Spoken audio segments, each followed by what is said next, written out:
lugod ka po ng iyong mga anak.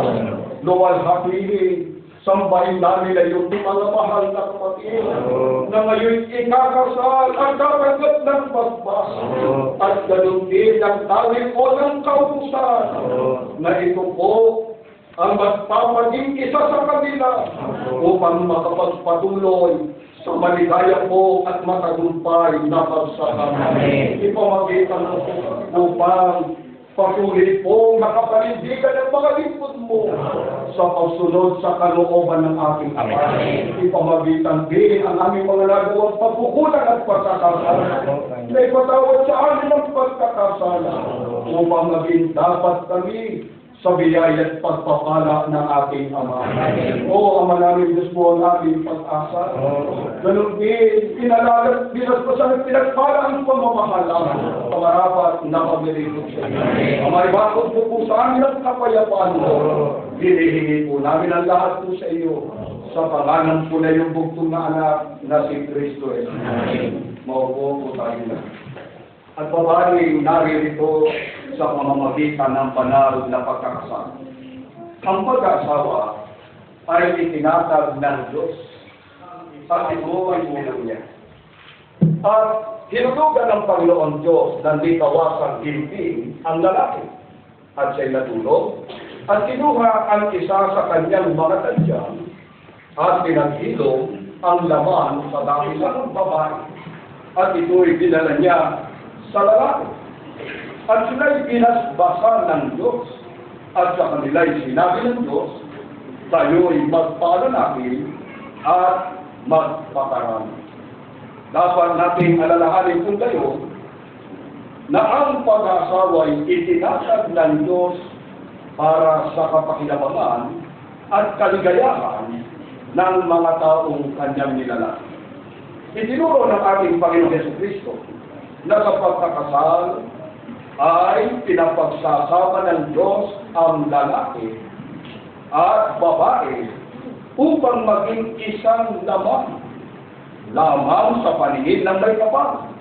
Ganito ang kabuuan ng mga pangungusap ng ating Panginoon ayon sa pagkakatala ng Ebanghelistang si Marcos na ating sinibig mula sa Biblia. Dahil dito'y iiwan ng lalaki ang kanyang ama at ina at makikisama ang pinapagsama nga ng Diyos ay huwag papaghihiwalayin ng tao. At upang matupad ang banal na lirik ni Apostol Pablo batay sa nakasulat sa banal na aklat na ang babae na may asawa ay itinari ng kautusan sa asawa samantalang ito ay nabubuhay. Kaya, hindi ang babae, ang batas o kautusan ng Diyos sa pag-aasawa. Pakinggan ninyo ngayon ang mga kautusan ng Diyos sa lalaki at sa babae na mag-aasawa. Ganito ang nakasulat ng mga utos ng Diyos ay itinuro ng dakilang apostol na si Pablo sa kanyang sulat sa mga Kristiyano sa Efeso. Sinabi niya, dapat mahalin ng mga lalaki ang kanilang asawa tulad ng sarili nilang katawan. Ang lalaki na nagmamahal sa kanyang asawa ay nagmamahal sa kanyang sarili. Walang taong namumuhi sa sarili niyang katawan, bakit ito'y kinakakain at inaalagaan. Gaya ng ginagawa ni Kristo sa Iglesia. Upang natin maipakilala kung gaano kadami inyong asawa, gaya ng pag-ibig ni Kristo sa Iglesia. Inihandog niya ang kanyang buhay para rin. Bukod dito, ang lalaki ay pinapananagot din na siya ang magkaroon ng pamumuno sa kanyang asawa. Sapagkat ayon ang ulo ng Iglesia na siya rin ang tagapagligtas ng katawan upang maging maligaya at matiwasay ang pagsasama ng mga lingkod ng Diyos na pinagtali ng kanyang mga kautusan, itinakagubili sa lalaking itinakasal ang ganito.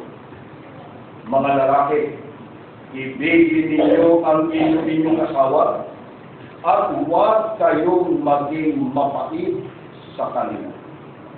Gayon din naman, ayon sa sulat ni Apostol Pedro, kayong mga lalaki, magsipamahay kayong kasama ng inyong asawa ayon sa pagkakilala na pakulitangan sa banal na aklat. At kay Adam ay sinabi, sapagkat iyong dinilig ang tinig ng iyong asawa, kumain ka ng bunga ng punong kahoy sa aking iniyog ko sa iyo na sinabi, huwag kang kakain niya ko, sumpahin ang lupa dahil sa iyo. Kakain ka sa kanya sa pamamagitan ng inyong pagpapagal sa lahat ng mga araw ng iyong buhay. Sa pawis ng iyong buhay,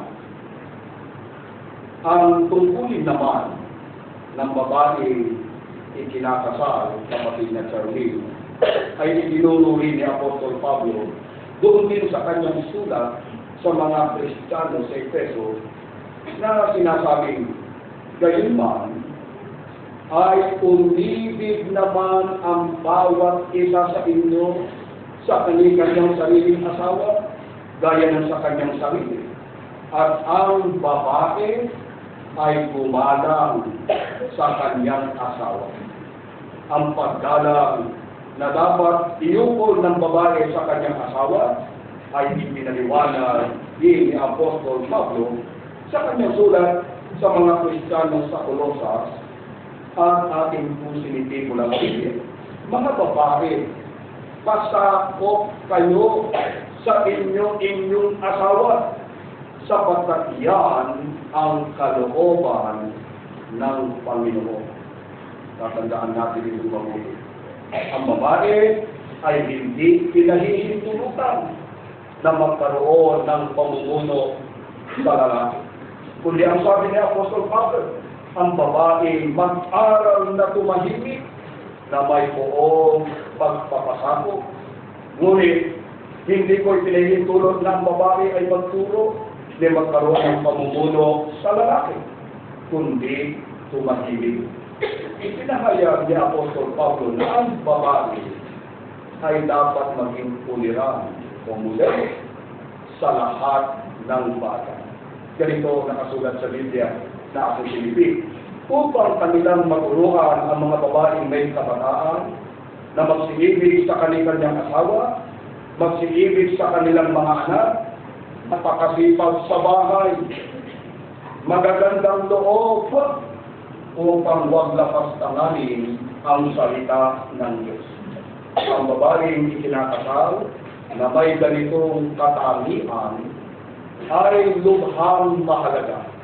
At ang lalaking nakasumpong sa kanya ay nakasumpong ng isang mabuting kapalaran. Natupad sa kanya ang kawikaan sinabi ni Haring Solomon. Isang maala sa kanya at siya hindi kukulangin ng pakilabang. Gumagawa siya ng mabuti sa kanya at hindi kasama lahat ng mga kaarawan ng kanyang buhay. Tunay na ito ang dapat na maging katangian ng babaeng ikinakasal. Sapagkat ang sabi rola ng lalaki. Subalit, sa ibabaw ng lahat ng ito, ay pananagutan ninyong pag-asawa na umibig sa Diyos.